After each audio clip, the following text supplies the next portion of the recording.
Good morning everyone, আমি প্রিয়াশা। আজ সকালে অনেক তাড়াতাড়ি ঘুম ভেঙেছে, তার কারণ আজ রয়েছে শিব চতুর্দশী।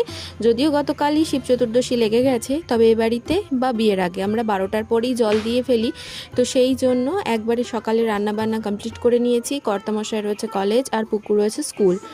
ঢালো জল ঢালো, বলো ওম নমঃ শিবায়, বলো ওম নমঃ শিবায়। পুকু তো চলে গেল স্কুল। এবার আমার হাতের কাজ অনেকটা হালকা। নিজে স্নান ধান সেরে এবার ঠাকুরের জিনিসপত্র গুছিয়ে নেব। ওই যে প্রত্যেকে প্রায় জল দিয়ে ফিরেও আসছে। চলে এসেছি মন্দিরে, সমস্ত কিছু গুছিয়ে নিয়ে প্রথমেই আমি জল দিয়ে নিলাম, ধূপ দ্বীপ জ্বালিয়ে দিয়েছি। এইবার বড় মা পুজো দেবে।